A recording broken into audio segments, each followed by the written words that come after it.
Mga kapatid na nananampalataya sa Allah subhanahu wa ta'ala, sa ating pananampalatayang Islam ay kabilang sa mahalaga na matutunan natin o malaman natin ay ang mga kasaysayan. Mga kasaysayan na nagbibigay ng aral, nagbibigay ng pakinabang sa atin upang magkaroon tayo ng alaala o kaya ay paggunita sa Allah at maituwid natin ang ating mga sarili. Kabilang sa kasaysayan na nabanggit sa banal na Quran ay ang kasaysayan ni Qarun. Si Qarun na masyadong nagmalaki. Titingnan natin sa Surah Al-Qasas na sinabi ng Allah subhanahu wa ta'ala, Inna Qaruna kana min qawmi Musa fabagha alayhim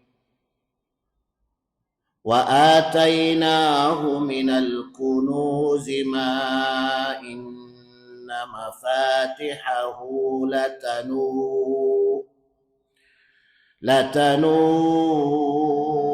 bil usbati ulil quwwah إذ قال له قومه لا تفرح إن الله لا يحب الفرحين. Makikita natin dito ang kasaysayan ni Qarun sa Surah Al-Qasas na masyadong nagmalaki. Matapos na siya ay bigyan siya ng Allah subhanahu wa ta'ala ng mga biyaya, mga kayamanan. Kasi ang Allah subhanahu wa ta'ala ay nagbibigay ng kayamanan sa mga tao. Maging mabait man o hindi mabait. Maging mananampalataya o hindi mananampalataya. Sinabi ng Allah subhanahu wa ta'ala, Inna Qaruna kana min qawmi Musa. Katotohanan na si Qarun ay kabilang sa pamayanan o sambayanan ni Musa. Makikita natin sa paliwanag, mga kapatid na nananampalataya sa Allah, na si Qarun, ano ang koneksyon nila kay Musa? Sabi ng mga pantas ay pinsan ni Musa. Kasi si Qarun ay ang kanyang tatay ay si Yashar na anak ni Kahith. Si Musa ay ang kanyang tatay ay si Imran na anak ni Kahith. Inna Qaruna kana min qawmi Musa, kasama sa sambayanan ni Musa. Fabaga alayhim. Anong ibig sabihin nito na fabaga alayhim? Lumagpas na siya sa hangganan sa kanila. Lumagpas na sa hangganan kasi dumating na sa punto na nagmalaki na siya. Bakit siya nagmalaki? Wa atainahu minal kunuz. Sabi ng Allah subhanahu wa ta'ala, at binigyan namin siya ng mga kayamanan. Tingnan ninyo. Mga kayamanan, binigyan ng Allah, pinagkaluban ng Allah ng mga kayamanan. Binigyan siya ng Allah subhanahu wa ta'ala ng mga kayamanan. Napakalaking kayamanan ay binigay sa kanya. Wa atainahu minal kunuz ma inna mafatihahu latanu bil usbati ulil quwwah, na yung kanyang mga susi, hindi lang susya, mga susi. Inna mafatihahu latanu bil usbati ulil quwwah, na nahihirapan na dalhin ng kanyang mga kasama na mga malalakas na mga kalalakihan. Gaano kadaming mga kalalakihan, dito nagkakaiba yung paliwanag ng mga pantas. Sa pagpapaliwanag ng banal na Quran, ayon kay Qatada, si Qatada ay sinabi niya ay mula 10 mga kalalakihan hanggang 40. Na yun na yung mga selected na kanyang mga kasamahan na mga malalakas. Kay Dahak naman ay 40. Nabanggit din Ibn Abbas ay 40 na mga malalakas na mga kalalakihan. Pero mayroon ding nagsabi na umabot sa 60 na nagdadala ng kanyang mga susi na mga bagl o kaya ay mula, yung mga kabayo. 60 na mga kabayo na nagdadala kanyang mga susi. Kasi bawat isang susi ay mayroong lalagyan na napakalaki. Kaya napakabigat. Sobrang bigat. Na. Si Qarun ay sa kanyang pagmamalaki, yung kanyang kasuotan ay talagang yung pinakamagarang kasuotan at umabot pa sa punto na sumasayad na doon sa lupa ang kanyang kasuotan. Ng kanyang buhok ay talagang kung ano-ano ang pag-aayos, ng kakaibang pag-aayos sa kanyang buhok. Masyadong malaki na ang tingin niya sa kanyang sarili dahil sa kayamanan na ibinigay sa kanya ng Allah subhanahu wa ta'ala. Kaya makukuha na natin ito ng ibra, makukuha na natin ito ng aral para sa ating mga sarili, mga kapatid na nananampalataya sa Allah subhanahu wa ta'ala. Lahat naman ng mga pangyayari ay mayroong aral o kaya mayroong mapupulot tayo na mga magdudulot ng ikabubuti natin na kung saan ay ma-realize natin ang katotohanan. Maituwid natin ang ating mga pagkakamali. Sinabi ng mga tao sa kanya, "Idh qala lahu qaumuhu." Sinabi ng mga tao sa kanya, kanyang mga sambayanan, "La tafrah." Huwag kang magmalabis sa kasiyahan. Inna Allah la yuhibbul farihin. Sapagkat katotohanan ng Allah ay hindi niya minamahal ang mga taong nagmamalabis sa kasiyahan na dumating na sa punto na pagmamalaki o kaya ay pagmamayabang. Anong nangyari kay Qarun, mga kapatid na nananampalataya sa Allah subhanahu wa ta'ala?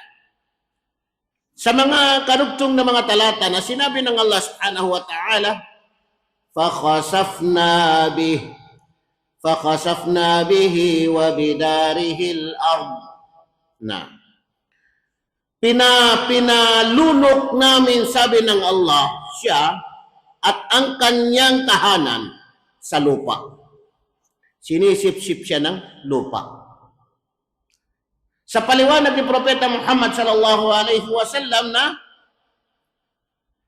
idh khasafa Allahu bihi al-ard, si Qarun ay sinisip-sip, nilulunok siya ng lupa.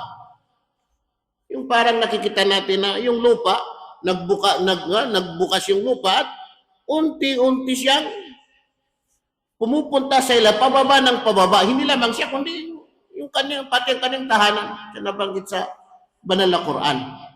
Dito sa paliwanag ni Propeta Muhammad sallallahu alaihi wasallam ay idh khasafa Allahu bihi al-ard, pinalunok ng Allah siya sa kalupaan.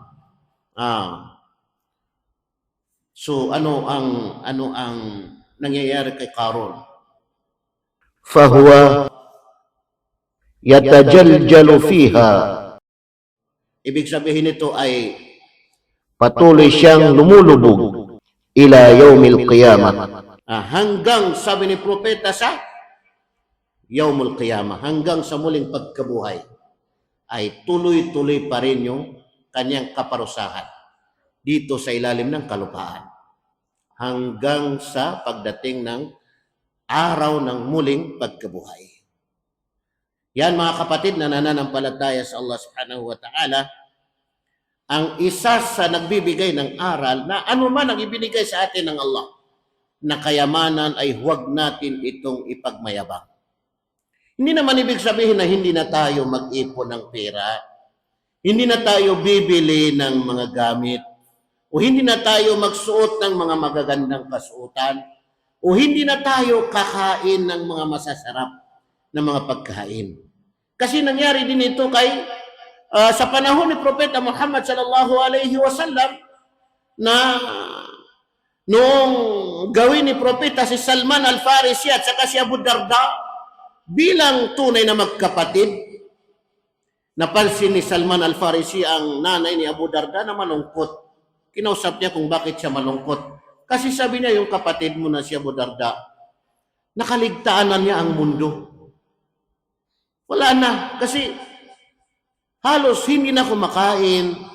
Gabi-gabi ay tuloy-tuloy sa kanyang pagdarasal ng Qiyamul Lail. Kaya inalok siya ni Salman, kumain ka. Sabi niya, nagfa-fasting ako. Kapag hindi ka kumain, sabi ni Salman, ay hindi ako kakain. Ay napilitan na kumain si Abu Darda. Pagsapit ng gabi, sabi ni Salman, matulog ka. Sabi niya, hindi, magkikiyam ako, magsala ako. Ay talagang kinulit pa rin ni Salman, nakatulog siya. Nagising naman siya, sabi ni Salman, matulog ka pa. Napilitan naman siya makatulog. Nagising siya, sabi niya, okay na, magsala ka na ng Qiyamul Lail. Tingnan ninyo kagandahan na mayroon kang kasama na hindi kanya pababayaan. So anong sinabi ni Salman?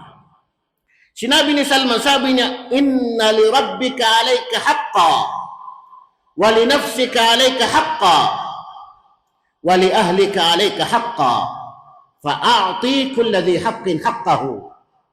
Katotohanan, sabi ni Salman al-Farisi, na para sa iyong Panginoon ay mayroon siyang karapatan sa iyo.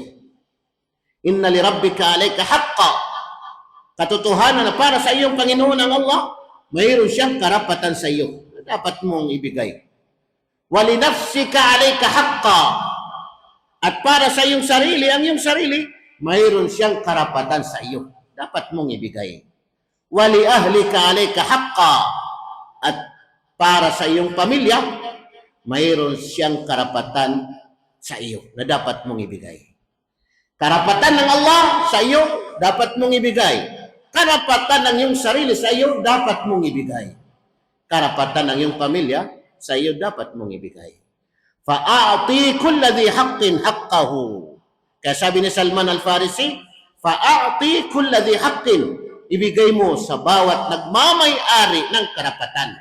Haqqahu ang kanyang karapatan. Hindi ito ay tinuro sa kanya ni Propeta Muhammad sallallahu alaihi wasallam. Pero nang malaman ito ni Propeta Muhammad sallallahu alaihi wasallam, ang sinabi ito ni Salman al-Farisi, sinabi ni Propeta, sadaqa Salman. Tama si Salman. Tama sabi niya si Salman. Yung karapatan ng Allah sa atin, gampanan natin. Yung karapatan ng ating katawan sa atin, gampanan natin. Yung karapatan ng ating pamilya sa atin, ay gampanan natin. At lahat ng mga karapatan, nagmamay-ari ng karapatan, ibigay natin ang mga karapatan na ito, mga kapatid na nananampalataya sa Allah subhanahu wa ta'ala. Kaya alalahanin natin na ang banal na Quran ay mayroong mga kasaysayan. Aqulu qawli hadha wa astaghfirullah li wa lakum.